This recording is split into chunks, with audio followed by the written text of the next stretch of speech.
Okay, wait. It's recording. Wait. No, wait, but It's I recording. have to... Hey, folks. What do you have for us today, Leah? Wait. Hey, folks, and welcome back to Elements to Analyze with Kevin and... Leah. Oh, I get it. See, we switched it up today.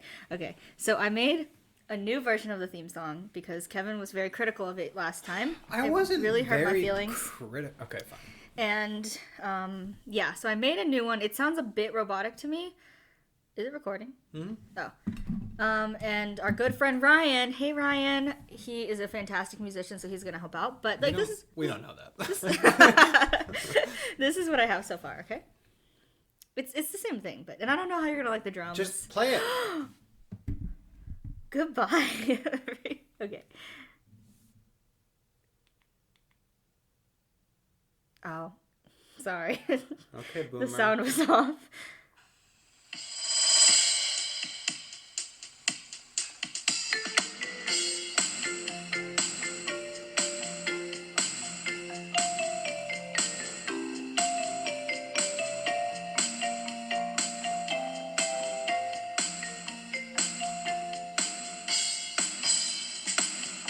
I get what you mean about the robotic thing. Yeah, because it's very like, dun, dun, like the beat is very there. Face.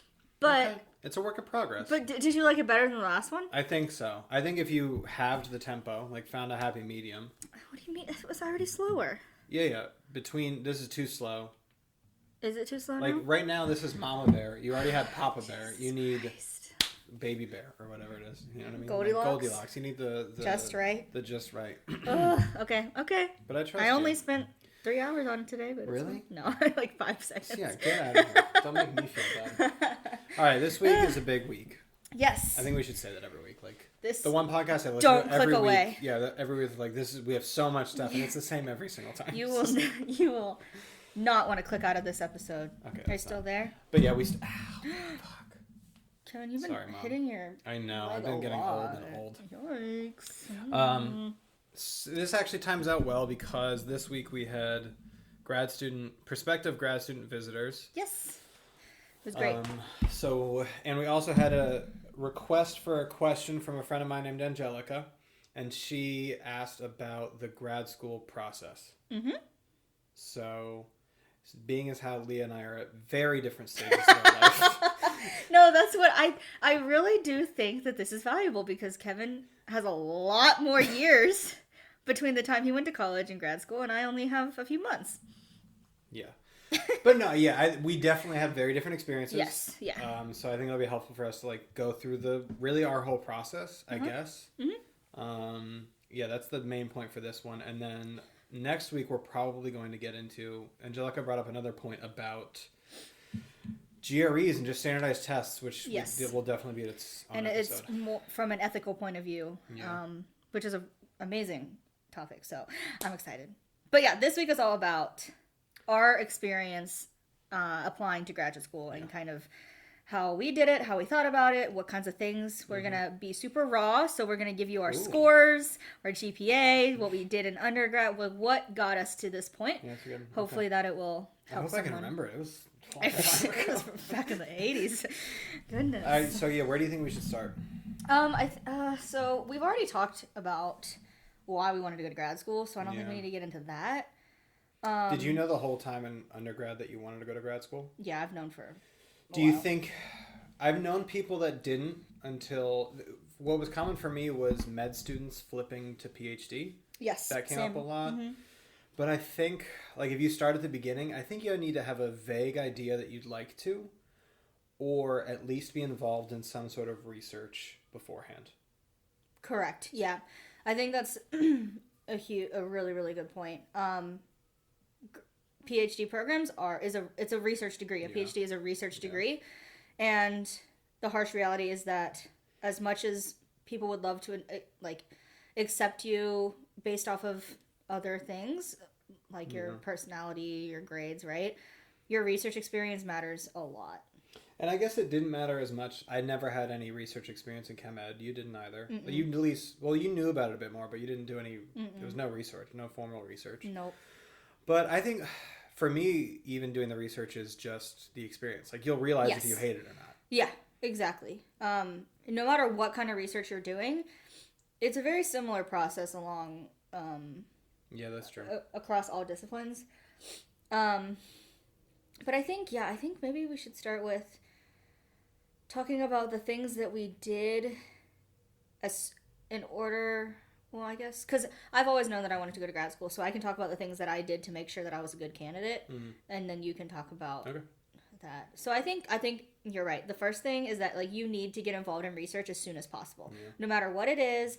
It doesn't have to be related to, I don't know, like it doesn't have to be in your specific field. However, so I did organic research all undergrad, and now I do chemistry education. So it should be relatively related. Yeah, I wouldn't say like don't do like religion research. Yeah, research if you're gonna want to go to STEM. Correct. But getting your feet wet in research is so important. And they'll know people. That helps a lot. Connections are a big thing. Yeah, my advisor, my thesis advisor, an undergrad knows Renee Cole. They're actually on the AP board together. So he is the AP chemistry chair for like the entire chemistry. So and he knows her. Which helped a lot because it got me to be able to talk to her and she knows who I am. So I think I can only speak for a small school, but generally at smaller schools, the sooner that you reach out to your professor, they're going to know your name, they're going to know who you are, they're going to know that you really want to work for them, and they will allow you to do that most likely. I can't speak for bigger schools. I don't know. Carnegie Mellon's not as big, but I mean not as small, but it's still small, right? No, we had I think I was lucky in our college, the science college, like 80% of students do undergrad research. Yeah. So it was big just in the sciences. And it's definitely spreading to other disciplines, but in sciences it was very common.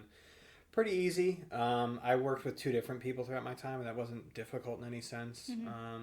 Usually your advisor knows who has openings, and then you just do it. Yep. Yeah, Worcester, my undergrad, Worcester is, our tagline is America's premier college for mentored undergraduate research. Shout out to Worcester. That's a quick tagline you guys got there. So everyone does research there. It's part of, you have to do that thesis, right? Yeah. Okay. But I would say that's like, yeah, that's great. But in order for you to be a true top candidate for especially big research schools, like you got to have other experience. Correct. I think. Yeah, did you have like 1 or 2 other main consistent things that you felt were good for applications? Yeah, so I started research sophomore year. Me too. So I was like, I really want to go to grad school. Research is really important. So I made that happen for myself. And I put myself out there and I did that, even though, you're not the most qualified as a sophomore, but as long as you're trying. Yeah, no one is. And then I also think it's really important to have some sort of TA or mentoring or tutoring or any sort of where you're I guess teaching or mentoring students and having a student relationship. I think that's super important because I think a lot of times like scientists get the stereotype that we can't work with others well or we can't whatever. So being able to show that not only can you do research in the lab, but you can also work with students and you can get your ideas across in a because you'll have to TA way. Anyway, so it's good if you just have the experience. I think that's and that could be as simple as tutoring. Exactly. Or, What did you do? What did you do? I started as a tutor. We had a department called academic development where it was just like student tutors.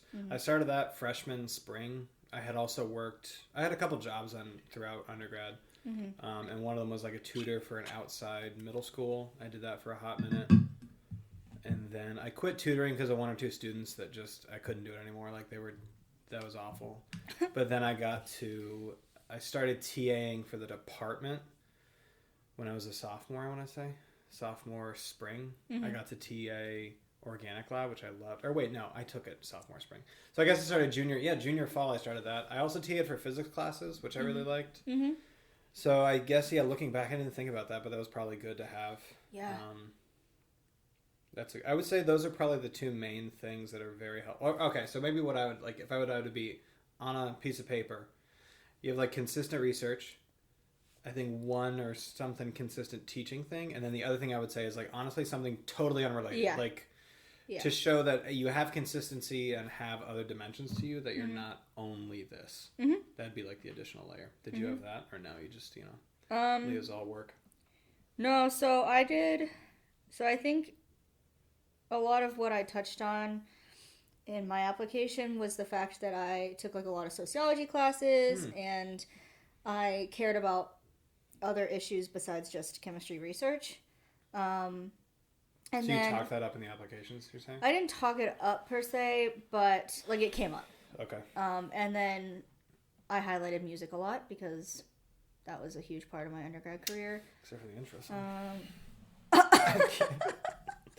Can't finish really a don't fucking like 15-second intro song. No, I'm just saying that I want it to be done. Like, let's go. I'm fine with it, but no one else is. Oh, yeah. I'm not going to settle for... You said I have full autonomy over it. That's true. I should be more open. No, it's not... Once you get it, like, do it. Okay, anywho. So, But, so that was your other thing? Yeah. You talked about that a lot? That's good. I didn't talk about it, but, like, it was something that was on my, like... Yeah. And I guess the other issue is that resume. it's essentially from our own perspective of what we think was probably helpful in getting into grad school. Yeah.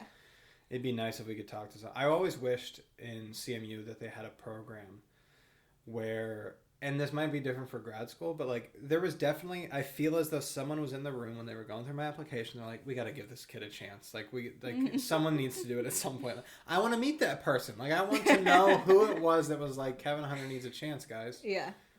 I think it'd be a cool, like, big, like a mentor program. You get to see the person that let you come to the school. Oh, that'd be cute. After 4 years. Yeah, wouldn't it be? Okay. So, yeah, we have no idea what actually worked, but apparently it worked for both of us. Yeah. In some regards. Clearly. I also think I guess we didn't really plan this out well in terms of like. I think let's go chronologically. Though. I think that makes sense. The issue is that it's different chronologies in our life because I went a long time ago. But yeah, you did. I would say the other thing. Okay, so I did those during undergrad. The other thing that I did that I thought was more like out the realm was RA stuff. So I was a resident assistant. I went through that like ladder. Like we kind of had just a system that like you do it for 2 years. I was all in freshman dorms, and then my senior year I did like the next job up, which is called a CA, which is like just a next step up from RA. I think that was my other dimension. Yeah, and that's super valuable. So really anything that you can do that shows that you have leadership, that you can work with people well, that speaks volumes on your application. I personally have always thought consistency was good too. Yes, like, totally. Yeah, I just think that's it shows something that you care about it, and you can talk more about it than, oh, it was just a thing I did over summer. Yeah. But there's definitely also room for those opportunities, like what you did in Denver, like something like that. Like that's definitely useful for sure. Yeah, like you want to have some cool experiences, obviously. I would say that the next step, so I guess like the first step of applying is kind of evaluating what you want to do. And you don't necessarily need to have an exact idea of what you like, the exact research that you want to do, but you want to choose your school based off of, does it have what I need? You know, like, does it have the research? Does it have the area that I want? Yeah. And if you do research, I think your advisor, that's helpful for that. Yes. If you want to stick in the same thing, for sure, but they can give you people to look for and things like that. Yeah.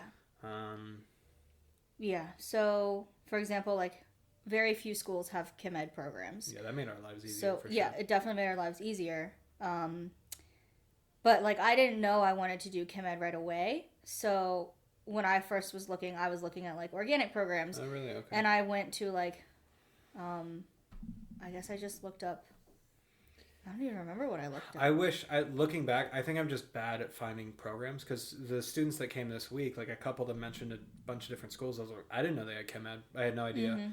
I was really just Googling, and maybe I just didn't know that's what it was strictly called. So I was Googling, like chemistry education, PhD programs, like those things. And not a ton came up. Took a lot of searching. I wish I had a better route for doing that.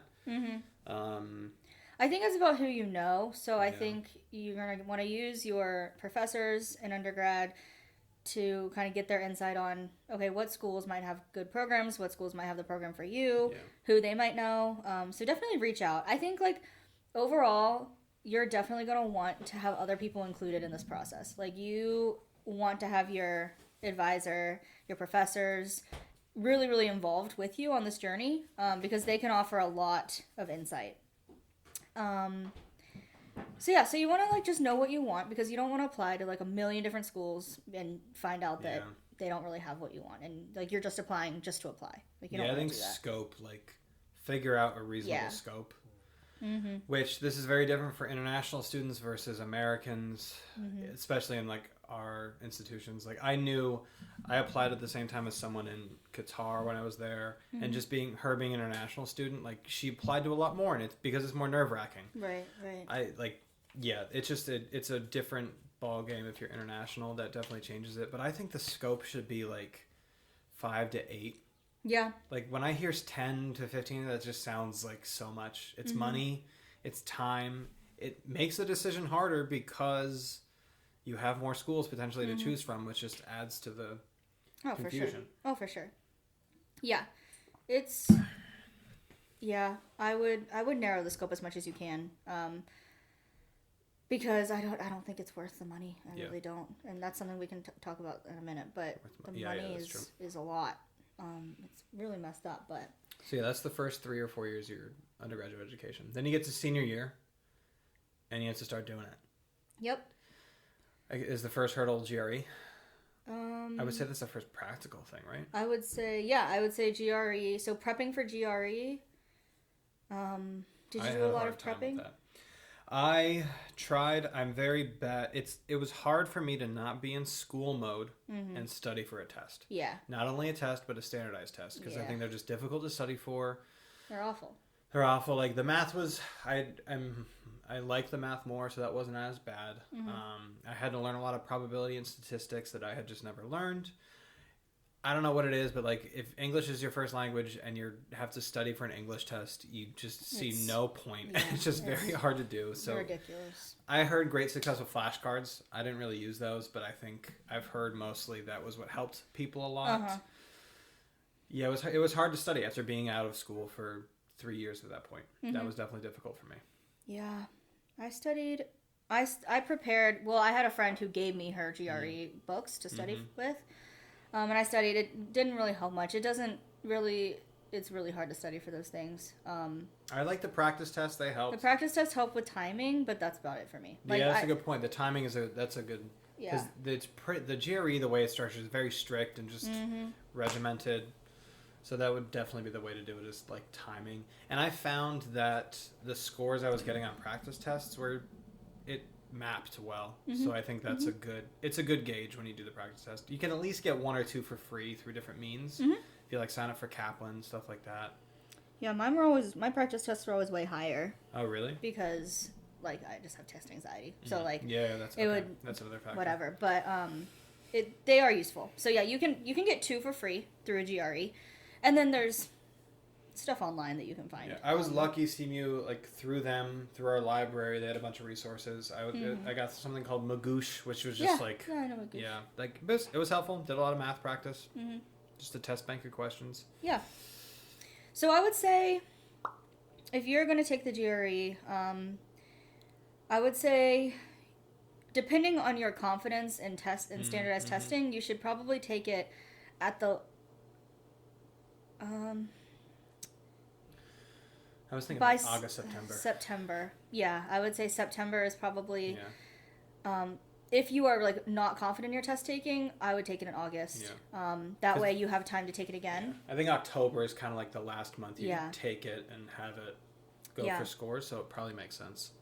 So I would take it sooner rather than later, because it doesn't hurt and you can always take it again. For sure.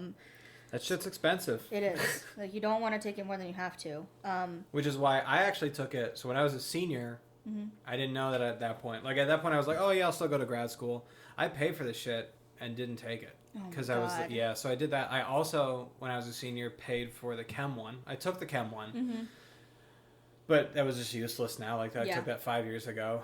Whatever. And I think that is very less likely to be used, for sure. Like, not many programs need it, so don't worry as much about that. Like, only take it if you absolutely have to, because you need to get into this one school. Right. And they'll say that the subject GREs are required or not. And if they say recommended, generally it's okay if you don't take it. Mm-hmm. Like, Iowa said it's recommended, but no one took it, so... So first thing is, I guess, only take it if you definitely want to go to grad school. Right. I screwed up on that. I just wasted money. And then took it. Dang, that's like $400. Yep. Thanks. And then and I was this poor senior. But yeah, I took it 3 years later. Luckily, I only took it once. But I was kind of just like, whatever. I think it seems to me what I had heard from a lot of people is that the weight of that is lessening over the years. Like, they still require it, but... other things speak more about you, is what I've heard. Totally. Hopefully. Totally. Yeah, the GRE really is the smallest percentage of what matters in your application. And unless it's a cutoff. Yeah, I think it's like a cutoff thing. Yeah. So a lot of schools will have a minimum, and if you don't have that minimum, then you're automatically cut. Yeah. However, if you have that minimum, then it matters very little. So you want to get the minimum. I agree with that. So we can talk about our scores, I guess. I wrote mine down. I've heard from experience that like the big thing that matters with the GRE, so every year it changes because it's all standardized to that year. Mm-hmm. So the percentile is the better thing to think about. Yeah. But, yeah. I have an example of that. So I took the GRE twice. The first time I took it in July, I believe. Does it have the date? Oh, August. And the first time on verbal, I got in the 29th percentile. So that's, like, not good, right? And my score there was a 146. So it's out of 160. Yeah. And, like, for each subject, except the writing. So it's out of 160. So I got a 146 on the verbal the first time. And on the math, I got in the 41st percentile, and that was a 151. And then writing, I got in the 90th percentile, and that was a 5. And then I took it a second time, and the math, I actually stayed at a 151, but my percentile went down. So that's why it's interesting. Yeah, so they standardized it. Oh, I guess it's not the year, but the test. Yeah. Okay, that makes sense. So I went from the 41st in the first time to the 39th in the second time, but my score stayed the same. And then in verbal, I went up. I got a 153, and I ended up in the 56th percentile. And then writing, I stayed at the 90th. But I ended up using my second score, even though my math score went down, because everything else had, like, gone up. Yeah. But, so, like, I wouldn't say I did well in the GRE, and I think it's fair to say that a lot of people don't do their best on this test, and it does not reflect how smart you are. It doesn't reflect anything on you. And schools recognize that. So, like, Purdue didn't even take the GRE. Oh, really? Did you submit yours? It's I guess. Optional. Yeah. I think I did. So, yeah, that was my story. I could say mine. Do I have to? You don't have to, but you can. No, I'm gonna feel bad. Because it's so much higher than mine. No, I don't, like, Cool. I am proud of, like, I don't test well, and I think a lot of people can relate to me, and that, like... It's a stressful environment. Like, mine was in, like, this testing room where everyone's taking, like, it was, ugh. Yeah, it's not good. Yeah, exactly. Yeah, I took it in, where does it say? October 15th. I was in the 80th percentile for verbal reasoning and 79th for math. So I was proud of the fact that they were close. Yeah. Because I think that was something for STEM students is their math is always great and the other one isn't. So I was at least happy that they were close. That was something I was, like, going for.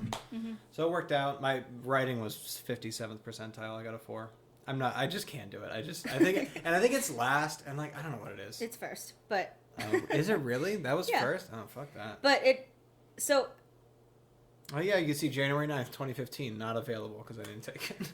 But I paid for it. I can't believe you did that. And I took the Chem one years and years ago. I've heard the scores in that are very weird. Mm-hmm. It's more like the SAT, so I was in the 63rd percentile, but it doesn't... I don't know. I don't know what those mean whatsoever. Yeah.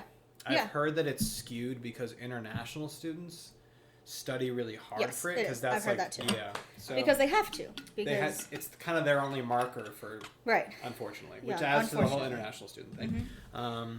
But yeah, I think overall the GRE, you're gonna want to prepare for it because you are spending a lot of money, and you're gonna want to do your best. But don't stress out too much about it because it really is not representative of who you are. Your personal statements and letter of recommendation go way more. I think you're right. Like, look at it as hit the barrier. Yes. If you get that, move on with your life. Don't think too long about it. Don't try to do it. Like, just like if you want to try to get a higher score, if you don't need to, don't do it. Yeah. And every professor at Iowa can vouch for that. Like, I talked to a lot of people about GRE because it was stressing me out because I was like, I didn't do well, and I don't know. Okay, so GRE, that's out of the way. I guess we could talk about. So in actually every PhD program, I think you have to have a minimum of a 3 GPA. Really? Yeah. I didn't know that. I think one of the schools I applied to, like a 2.8 was fine. But like, oh, I mean, that does sound kind of familiar now. Okay. Yeah, you want to have at least a 3. Okay. If you can probably get above that, it will serve you better. However, again, numbers, aren't as representative of who you are. People are essentially numbers, but. So I had a 3.5 in undergrad, but a lot of those A's came from non-chemistry classes. So I would say that I don't know what my major GPA is. I could look it up, but my major GPA was probably around a 3. So, and I only submitted my 3.5. Like, I wasn't gonna be like. Yeah, I don't think they asked for breakdowns. Did they? Some schools did though. Okay. So yeah, some schools asked for your major GPA and then your overall. Or like I've heard science classes too. Just all science classes. So your GPA matters in the sense that you will not get in unless you have that minimum. But I think, for example, like I had really low grades in calculus, but that didn't stop me from being here.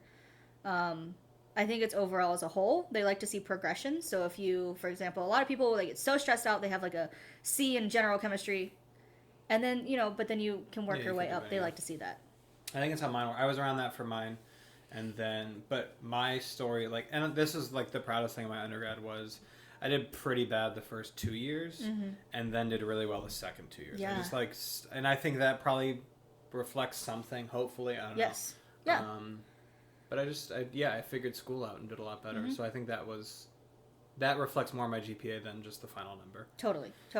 So that's a thing. And I think there's definitely like room, like if, for example, if you like completely bomb a class, there is room for you to a singular class shouldn't affect. Exactly. So I wouldn't stress out too much about singular classes. But, like, you have to be realistic, right? And you have to hit those benchmarks. Yeah, don't say that for every class. Yeah. Like, oh, well, this is I was having a bad semester. This one, too. No, you can't say it for everything, but I would say in general it's probably true. Mm-hmm. So I think, and I think GPA probably matters the next least. Yeah. Well, that's good. It seems like we're going kind of in order. Yeah. I think that works. What would be next?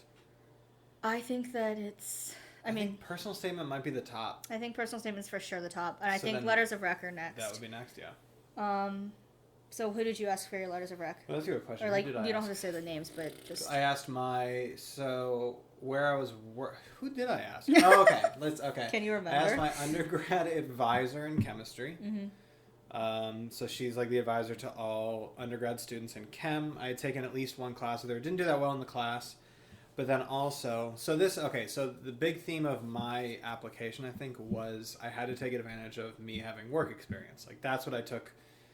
I tried to highlight a lot. So, like, effectively TAing for a couple of years and then working guitar, teaching classes. Like, I acknowledge that and try to get that across because I think that was the most interesting thing about me. Totally. So it came up in my rec letter. So she was like my boss when I worked in Pittsburgh. So it was her. My undergrad research advisor, which I actually didn't want to ask, but everyone was like, no, you should ask that person. Because we just didn't have that great of a relationship. I think he's a great advisor, but I clearly wasn't as into that research, and therefore I was afraid of his recommendation. Not afraid of his recommendation, but I knew it wouldn't be as good as other ones. But yeah, the research guy. And then effectively my boss, mentor in Qatar when teaching. Okay. But he was also a long time and something to think about is probably the stage of the career of that person. He has been well established in biology research, worked there for a long time. He was a department head at some point. I think that probably factored into it. my research advisor, you can't get like their whatever stage of their career they are, no matter what. But that's something value to think about is if you can get a strong letter from a person at a certain piece in the field, I think that probably reflects a lot. Those are my 3. Mm-hmm. Who are yours? Yeah. So I don't think I agree. Well, okay. So I agree with you. Wow. But I went through a huge battle with this because I didn't know who I wanted to ask for mine. Yeah. And I think overall, you need to pick the people who can speak the best on your behalf. So let's say you have a professor at your school who's like really renowned and really well known, and they maybe had you in like one class and you got an A in that class. Like they're not going to be able to speak on your behalf as well as maybe like your boss in like for RA or like something, like I think titles matter in a sense, but if it comes down to it, you want to find someone who can speak personally for you the best. Yeah. No, I didn't choose him for that. That was an added bonus. Yes, yeah, Sorry. totally. Yeah. No. Did I make that clear? Yeah, no, that makes sense. I also asked my research advisor, who I worked with for 2 years, and then I asked one of my professors who I really struggled in his class at the beginning, and then I pulled myself around at the end. Yeah, it was physical chemistry. So he kind of saw my journey of struggling and then getting better. And he also oversaw a lot of like outreach stuff.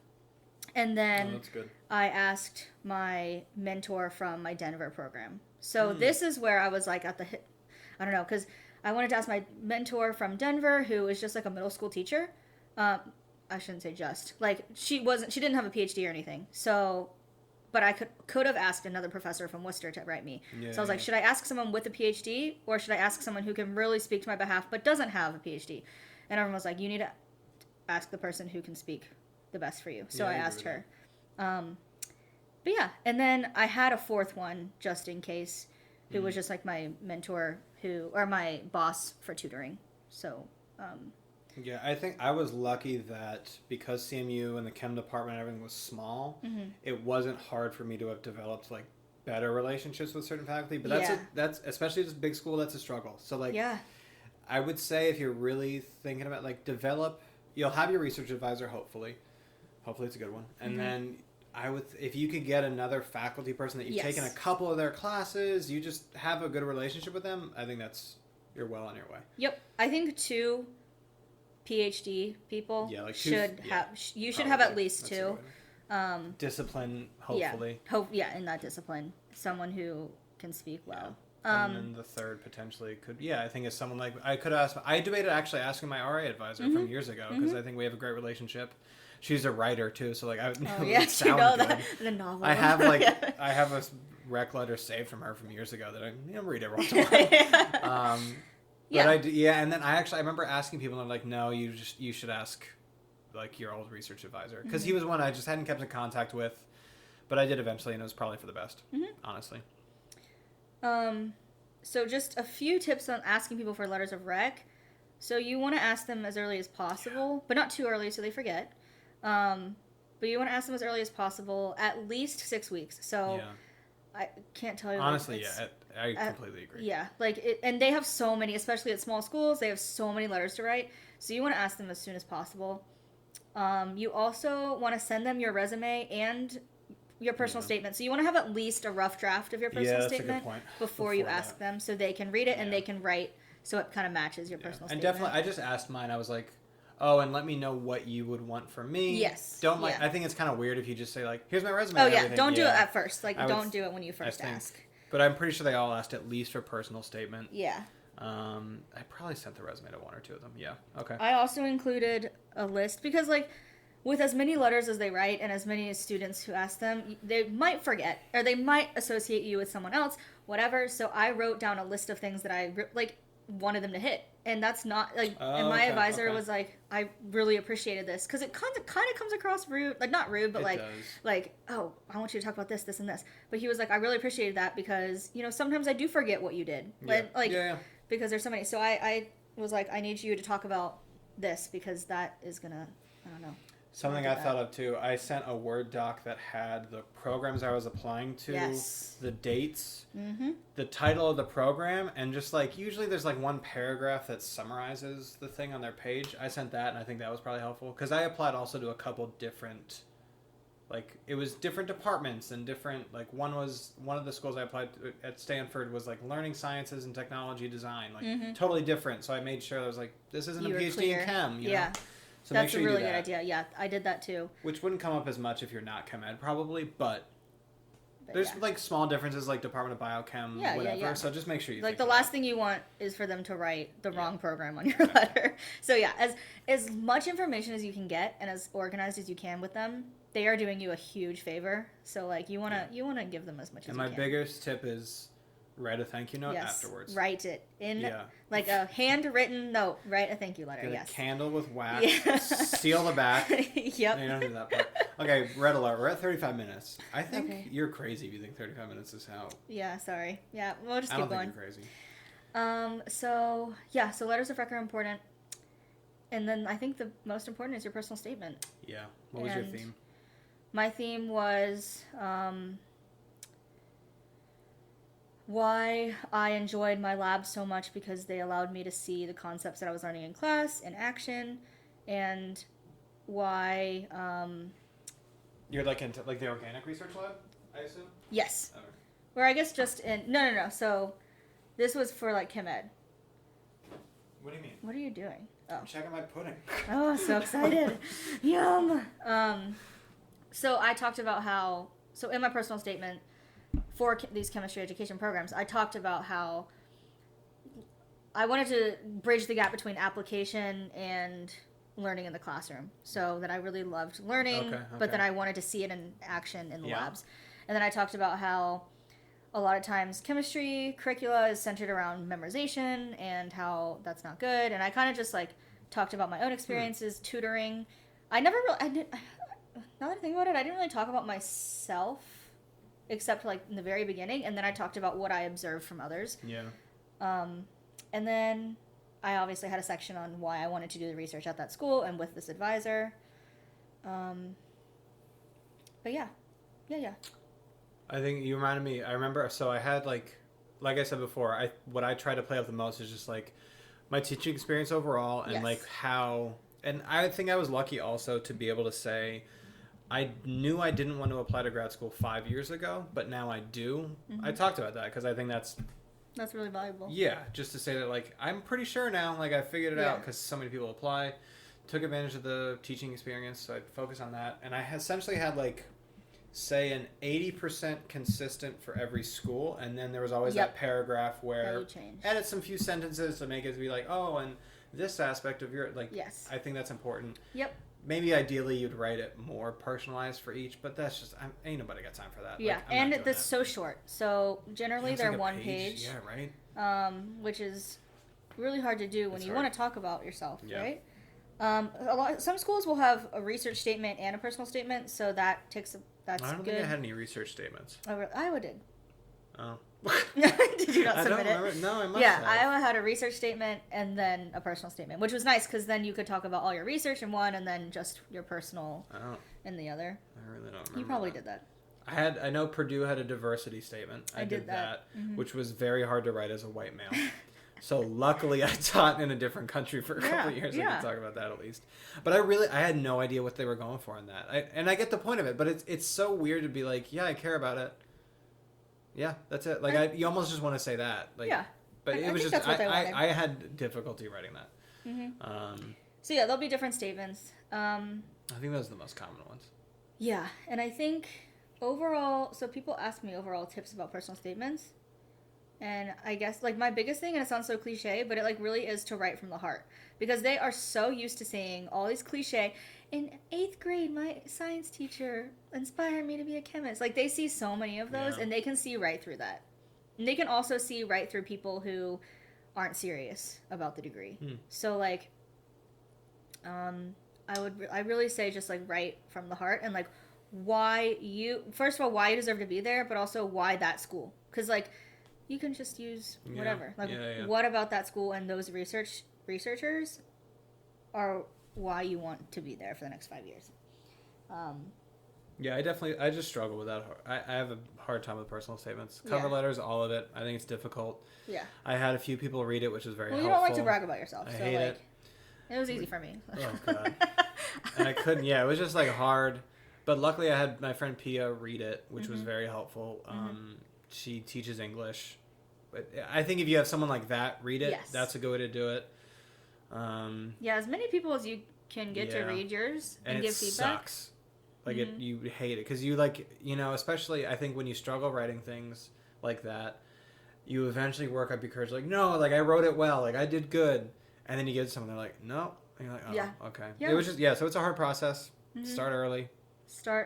Yeah, because you're right. You have to send that with. And I also would recommend submitting as early as possible. So like Iowa accepted me before the deadline was even, which means that they were already reviewing applications.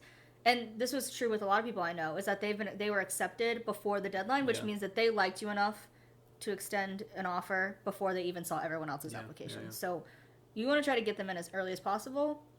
Honestly, if I wasn't successful in all my applications, obviously, but like I would say by Thanksgiving, like you probably should have a lot of things in. And I know deadlines aren't until like January 1st or whatever, but like no, it's a big stress earlier relief. You can do it, the better, because they do start looking at them. Like, no, I had the same thing. I submitted Iowa's. I think I submitted 2 or 3. So I applied to 4 schools. I just wanted to make my life easier. I think we're different in that regard. Like you applied to how many? 6? 6 or 7. I forget. Yeah, so like not that crazy different, but definitely different. But I knew I was like, no, I don't want to go too crazy. And 4 was definitely my max. I originally just wanted to apply to 3, but the Stanford program was totally separate, and it was very up in the air. Yeah. But I applied to that. Iowa, I applied, I think, probably like mid to end of November, and then I found out mid-December, which was just. I knew I could go to grad school. Like it made everything else less stressful. So I agree. Like 10 out of 10, apply as early as possible. As early as possible. And then if you find out early, because you once you get into one, you're like, okay, no matter what, I will go to school. It could be some shit school, who cares? But like, at least you know, right? Yeah. Exactly. Let's see. What are some other tips that we can give in the last? I guess like, don't be disheartened if you don't get into a school. Like, okay, I shouldn't say that. Like, it's gonna suck. Like, it really sucks. Like, I cried when I didn't get into certain schools. Because you put in so much time and effort and money into this application, and you know that if like for me it was like if I could just talk to them in person, like I think that like but they on don't paper, know me, right? Like and it's like I'm a fun gal. Was it my C in calculus that like made me like you always think, but at the same time like there's so many people who you're competing against. Who are all qualified. It doesn't mean you're not qualified. It just means that at the time that you weren't. It just wasn't maybe right. If this podcast becomes famous, we can ask someone who's on like a why did you reject? No, not that, but like I'm very fascinated by it because they're like something I appreciated about RA process when we did that application is that if you were rejected, you could always request. Oh no, it wasn't RA. It was the program I did when I was a junior, where I got to go to Qatar for a week called Impact. Yeah.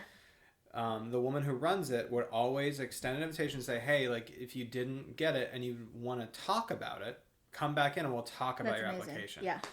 But you're right. Like, the grand scale of PhD, whatever, you can't do that. But you wish there was something. Actually, like, Purdue, so I got rejected from Purdue. Purdue actually sent an email that said, like, obviously you're rejected, but it said you are not allowed to follow up on, like, why. Damn. Yeah. And, like, other schools did that, too. So it's like, and I know my friends had that same experience, like you weren't allowed to ask why. Shit. Because I'm sure that a lot of people would ask why. So they need to have some sort of barrier there. But yeah, it would be really helpful to know like what you could have done better. Totally. My biggest thing, which I think you'll probably agree with, but is probably not the best thing to say, is really, really consider taking a gap year or 2. I think it shows a lot if you do something. Yeah. Make it related for sure. Like maybe do a gap year research program or something. But I think it gives you time to really process, do I want to do this? Yeah. I think that's what I didn't do enough of when I was in school. I just was like, yeah, you go get a PhD. That's what you do when you're in chem. If you don't want to be a doctor or go to industry. That's what's left for you. Right. So I just thought I felt that way for 4 years. And then when it actually came time to apply, I was like, no, I don't want to do this. But I had paid for the GRE. Like, really think truly about it at least a year ahead. Yeah.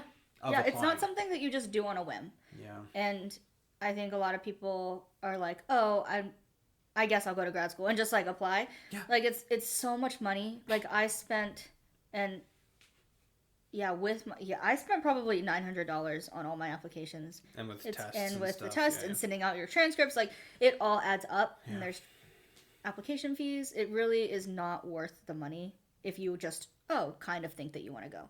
And what's unfortunate is that there are people who do that and still get into a lot of programs. Yes, and they kind of take the place of someone who Correct. really, yeah. So like, don't be makes me disheartened so by mad. that, but just don't be one of those dicks. You know what I mean? Sorry, Mom. But it's unfortunate. Like I really do hate that there are those people, and they're like, yeah, I had no other ideas, so I'll do this. You're like, screw you. Yeah. Like, you're taking that place from someone else. Mm-hmm. You're just it's just you're there for the wrong reasons. Exactly. So if you really, really think about like 4 or 5 years is a long time. Yeah. It's very different than undergrad. Mm-hmm. It's, I don't know, but you like might just do your research before. Like, don't just apply and whatever. Because all your friends are doing it. For Yeah. instance, like I think that was easy in a chem program and probably just general STEM. Everyone around you is doing it as well, so you're like, oh, okay, okay. Like you kind of get paid, so you're like, nah, I can do that. Yeah. No, it's really hard and it's very emotionally draining, and you really want to make sure that you're there because you need to be. Yeah. So I'm gonna be real really old when I graduate. You're like 30, 40.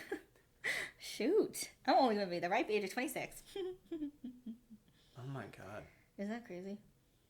You'll be. I'll be your age when you started when I graduate. Ugh. Wow. Wow. Yeah. But overall, yeah, just start early, submit early. Don't stress out about test scores too much. That's Make probably good connections with your professors. Yeah, don't be too disheartened. Also, the waiting period is really it's the worst. And I don't know if I want to say this or not, but okay, there's a website that you can go I went to. on it too. It was awful. Terrible. Don't do it. Okay, I'm not gonna say it. Just don't say what it, like, there is a website where you could track your things. If you want to go find it, go find it. Well, wait, maybe we're not thinking of the same thing. It shows like when schools generally give out their results. Oh, so I have a website that people could, like, you can say if you got into any school at that time. Yeah. Oh, yeah. I looked at it for the past year, so I was like, they came out in the third week of January. That. Yep. I didn't look at the current year. I was it just really trying sucks to gauge it. because like you'll see someone get accepted from the school you also applied to, and you haven't heard anything, and you're like, shit, like. And that's why the internet's bad. Yep. Look at our last episode. But yeah.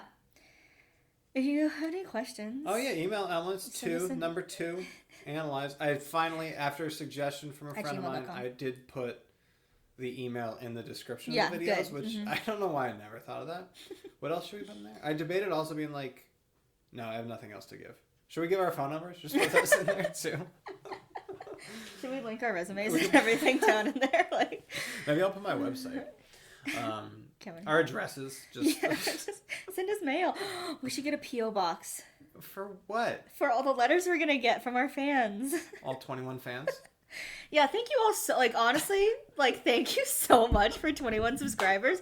I about shit my pants when I saw that it's, got to 21. I was like, oh my gosh, I was expecting, like, 10, maybe, like, that's nice. 12, like, 21. We are going big. Yeah. I don't know.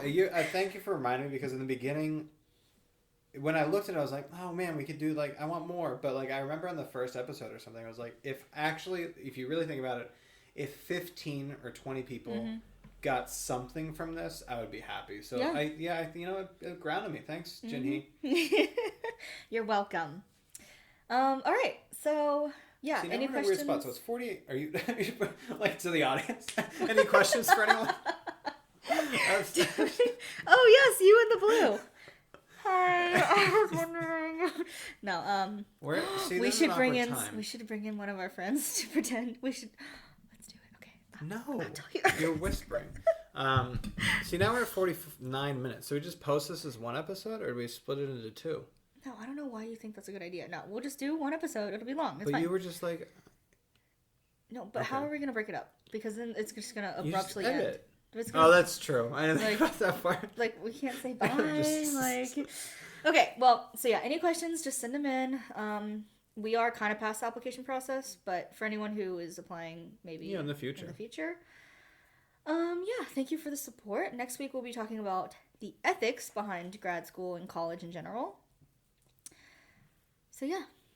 Anything else you would like to add, Kevin? I don't think so. I'm gonna start making some t-shirts so we can make some elements to analyze t-shirts. We could have merch. We could have merch. I was wondering what it could be. We could. I would just do the logo. We just do the logo. Oh, but with Kevin and Leah, just elements. Right. I thought that's. Okay, that makes sense. Mm-hmm. Yeah, I bought a screen printing thing. Is that really what this is for? I thought this was for something else. No, just want to make. No. This is for. I want to make these Arabic shirts. That's what I thought. That say "Uf minnik" on them, which means like "Uf" is like you're like annoyed. Like if you, I don't know, like when you don't get something, you're like "Uf," like you want to be like "Ugh." So like "Uf minnik" is like "Uf you." Oh yeah. As a guy. Mm-hmm. Yeah, it came out. Yeah, so we're gonna blow up with that too. Yeah. And then I can make other shirts. Heck yeah. We're going big. With white ink. Yeah, so stay tuned for merch. No, don't stay tuned. It'll be a couple of years. Give it some time. All right. Well. Someone said they did actually like that. Like they liked the... Who? I don't remember. But I remember one person said... Yes, like, thank you, person. Thank you. Like Leah singing it. Thank you. I agree. I really like that too. If we could keep that forever, I would. Well, then why don't you just record it? Because I like doing it. Oh, you had a little flair that time. All right, thanks, guys. Bye.